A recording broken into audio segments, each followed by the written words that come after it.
Bem, pessoal, bem-vindos de volta. Nesse vídeo nós vamos tratar sobre um problema conhecido como tragédia dos comuns.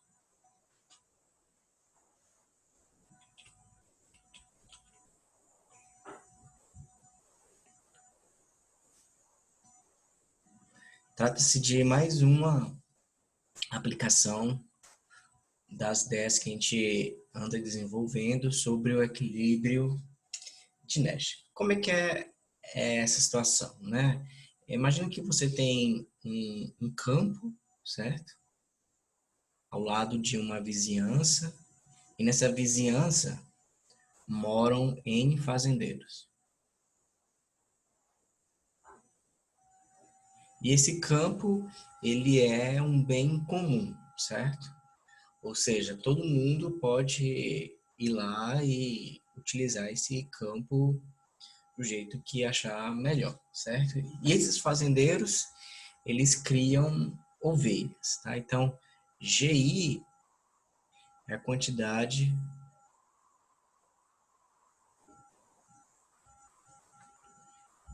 de ovelhas do iésimo fazendeiro. Beleza? E aí, os ON fazendeiros, o total de ovelhas nessa situação vai ser simplesmente a soma G1, G2 até G. Daí essa soma a gente vai chamar de G maiúsculo, tá bom? O custo marginal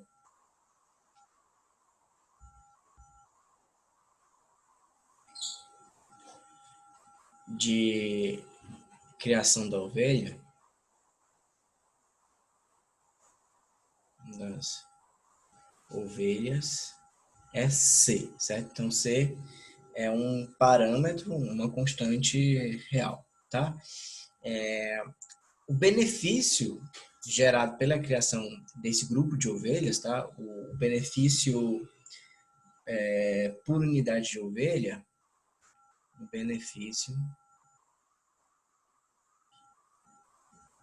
por unidade de ovelha não é uma constante, tá?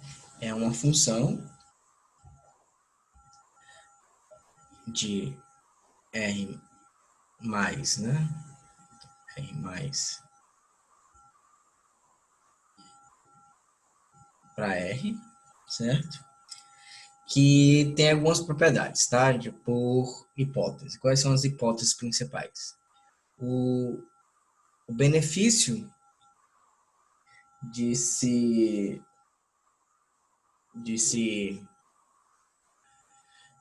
o benefício por unidade de ovelha, tá? É positivo quando a quantidade de ovelhas não supera uma certa quantidade máxima, tá? Esse Gmax é um parâmetro fixado, a capacidade máxima de ovelhas que esse campo aqui pode suportar, tá? Antes de entrar em colapso. E vai ser zero caso o G seja maior que ou igual a esse Gmax, tá? Então, acima dessa quantidade de ovelhas Gmax, o campo se torna improdutivo e não há benefício nenhum, certo? Para as unidades de ovelha. Tá? Então, isso é algumas hipóteses. Coloca mais algumas hipóteses aqui técnicas, tá? A primeira delas é que o V'(G) é menor do que zero. Isso significa que o benefício por unidade de ovelha cai de acordo com a quantidade de ovelhas que tem no campo, né? Ou seja, o campo se torna improdutivo à medida que aumenta-se o número de ovelhas que tem. Tá? E o G', 2G, duas linhas, também negativo. Tá? Ou seja, o campo se torna negativo, produtivo, improdutivo, só que essa improdutividade não decresce tão rápido, certo? Ou seja, se nós quiséssemos imaginar uma função que tenha mais ou menos essas hipóteses, seria uma função mais ou menos assim. Tá? Você tem aqui um ponto limite, que é o Gmax. Tá? De 0 até esse Gmax, a função ela é côncava e decrescente. Seria uma coisa mais ou menos assim. E depois desse Gmax, ela é 0. Tá? Então, a função seria mais ou menos um gráfico parecido com esse. Tá? Então, essa aqui é a função v de g. Tá ok?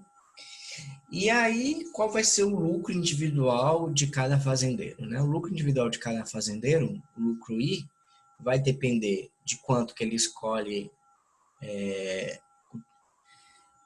cultivar, não, né? Cuidar, né? Quantas ovelhas ele pretende cuidar, manejar, e também depende da quantidade de ovelhas que os outros fazendeiros escolhem, tá? Então, isso aqui vai ser o quê? Isso aqui vai ser GI, né? Vezes V, agora, somatório de todos as quantidades de ovelhas, tá? GK menos CGI. Tá? Então, esse é o lucro, tá? A função lucro, dependendo da variável de escolha GI do fazendeiro I, e também dependendo das outras variáveis de escolhas dos outros fazendeiros. Bem, como o GI é a única variável de decisão do fazendeiro I, para ele maximizar esse lucro, tá? A gente pode garantir aqui a hipótese, tá? De a condição de primeira ordem, que a derivada da função lucro em relação ao GI é zero. E o que isso quer dizer para esse caso aqui, né? Você vai ter V somatório do GK, ou seja, deriva a primeira, mantém a segunda, mais mantém a primeira, deriva a segunda, menos C igual a zero. Beleza? Então, o que é isso daqui? Isso aqui é a condição de primeira ordem do fazendeiro I. Em equilíbrio, cada fazendeiro adota uma estratégia que é a melhor possível para as outras estratégias de Nash dos outros jogadores. Então, vamos assumir que isso daqui está em equilíbrio, ou seja, vale isso, tá? Então, essa estrela aqui só vai marcar o equilíbrio. E aí a gente vai somar, a gente soma todas as equações de condição de primeira ordem, tá? De todos os N fazendeiros, tá certo? Ou seja, isso daqui é uma condição de primeira ordem do fazendeiro I, então você consegue para todos eles e você faz a soma. Esse carinha aqui, a soma de todos as quantidades escolhidas de ovelhas de todos os fazendeiros em equilíbrio, nós vamos chamar de G estrela. Tá? Então, essa soma aqui, como é que essa soma de todas essas coisas vai ficar como? Vai ficar N vezes G estrela, mais, aqui vai ficar G estrela, né? Você vai somar todos os GIs, V' G estrela, menos NC igual a zero. Se eu passar esse NC para o outro lado e dividir tudo por N, o que você vai ter? Você vai ter que V de G estrela mais G estrela sobre N, V' G estrela é igual a C. Tá? Então, como a gente não explicitou quem é essa função V, certo? A gente não consegue achar o G estrela, consequentemente você não consegue achar quanto é que é cada GI desse daqui, tá ok? Mas se tivesse uma forma funcional para essa V, você conseguiria, tá ok? Mas o que a gente quer analisar não é isso, tá? A gente quer analisar fazendo um paralelo com o que a gente fez lá no modelo de Cournot. Vamos ver qual é o ótimo caso os fazendeiros pudessem coordenar suas ações, tá? Então, se eles se comportassem como uma única unidade tomadora de decisão, quem seria, certo, o ótimo dessa situação? Tá? Então, vamos fazer essa segunda análise. Nessa segunda análise, estudaremos agora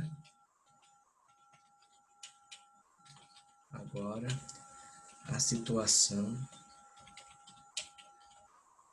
de jogo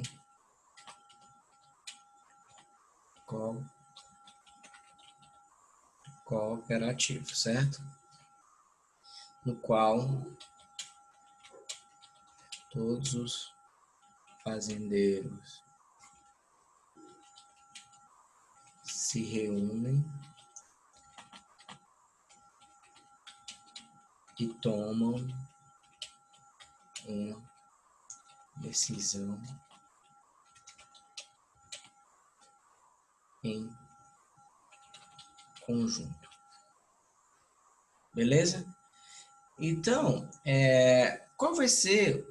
Então, todos os fazendeiros aqui, ao invés de cada um fazer a sua escolha G1, G2 até Gn, eles vão escolher esse G grande aqui. Qual vai ser o lucro, tá, desse cartel? Vamos chamar assim. Vai ser G, V de G, menos C, G. Então, para maximizar, vamos pegar aqui a condição de primeira ordem, que é derivar igual a zero. A derivada dessa função aqui vai ser igual a quanto? Aqui você tem um produto, então vai ser derivada do primeiro, mantém o segundo, mais mantém o primeiro e deriva o segundo. E aqui uma derivação simples, C é uma constante, vai ter igual a zero. Então, a condição de primeira ordem aqui, em equilíbrio, vamos chamar de G barra. Tá? G barra você vai ter VG barra mais G barra, V' G barra, igual a C. Que é uma função, tá? Na verdade, uma equação em G, implícita, né? Em G, que é muito parecida com aquela que nós vimos no caso de jogo competitivo. Tá? E aí a gente vai aqui analisar a relação entre esse G barra e o G estrela que nós acabamos de encontrar no slide anterior. Nós vamos fazer uma afirmação aqui que a gente vai demonstrar, que a afirmação é essa. Essa afirmação é que em equilíbrio de Nash, o total de ovelhas que é colocado no campo é maior do que o total de ovelhas caso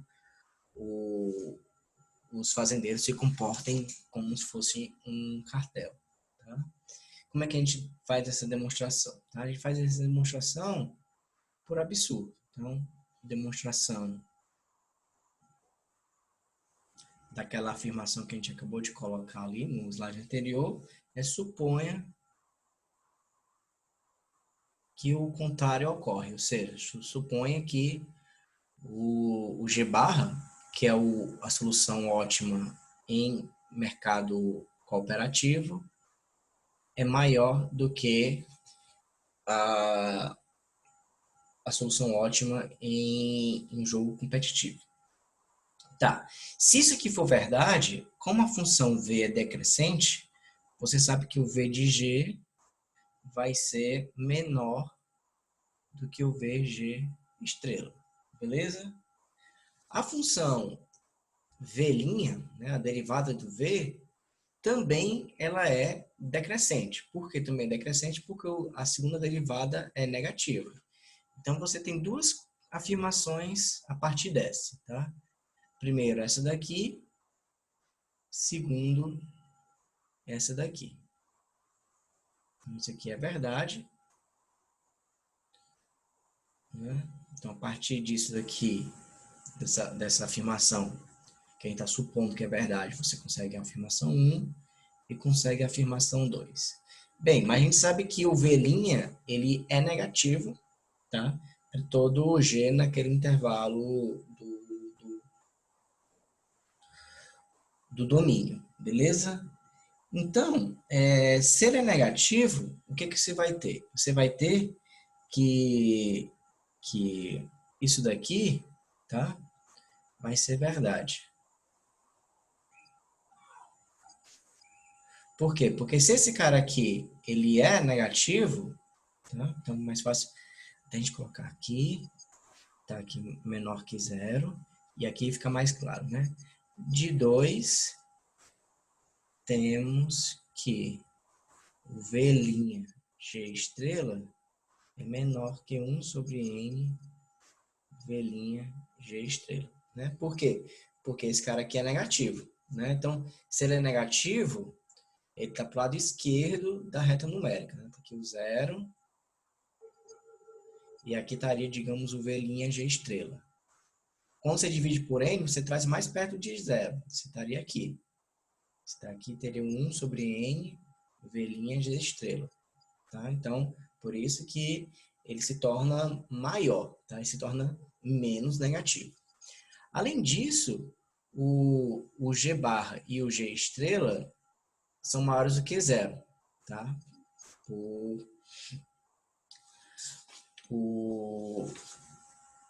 Porque está dentro do contradomínio, né? Então, o que acontece? Quando você multiplica um número que é muito negativo, né, que no caso é esse daqui, por um número que é positivo e grande, ele se torna mais negativo. Se você pega um número negativo pequeno e multiplica um número positivo pequeno, ele se torna negativo, mas menos negativo do que aquele. Então, o que é que você vai ter? Você vai ter que o G barra V' G barra vai ser menor do que G estrela sobre N V' G estrela. Então, essa equação aqui nós podemos chamar de 3. E aí, se você somar a equação 1 com a equação 3, o que é que você vai ter? Né? Você vai ter G barra V' G barra mais V G barra menor que G estrela sobre N, V' G estrela mais V G estrela. Só que, como a gente sabe, pelas condições de primeira ordem que a gente achou, isso daqui é C e isso daqui é C, né? Ou seja, você vai ter C menor do que C e isso é um absurdo. Né? Absurdo. E por que você chegou numa proposição falsa, né? Num absurdo? Porque você adotou uma hipótese falsa. Então, se essa hipótese é falsa, o contrário dela é verdadeiro. O contrário dela é que o G estrela é maior do que o G bar. Ou seja, neste caso aí, quando os agentes cooperam entre si, eles acabam utilizando menos o bem público. E quando eles estão em um mercado competitivo, né, e a terra é de todos, eles acabam utilizando mais do que o socialmente ótimo. Tá certo? Então, aí é um exemplo no qual o equilíbrio de Nash, o equilíbrio em situação competitiva, é ineficiente socialmente, tá bom? Então, esse era o exemplo que eu queria dar. E aí, a gente está seguindo o livro do Gibbons. Tem mais dois exemplos que eu gostaria que vocês olhassem, que é o exemplo 1.2.b, certo? Que trata sobre o duopólio de Bertrand. Nesse modelo de duopólio, as firmas elas não escolhem a quantidade, elas escolhem o preço. E o 1.2.c, que é o modelo de arbitragem. Então, dê uma olhada nesses dois exemplos, tá? Porque no próximo vídeo a gente vai tratar sobre em que condições existem equilíbrios de mesh, tá? E outros tipos de estratégias sem ser as estratégias que a gente vem utilizando até agora, certo? Que são as estratégias mistas. Então, vou encerrar esse vídeo por aqui e a gente se encontra no próximo.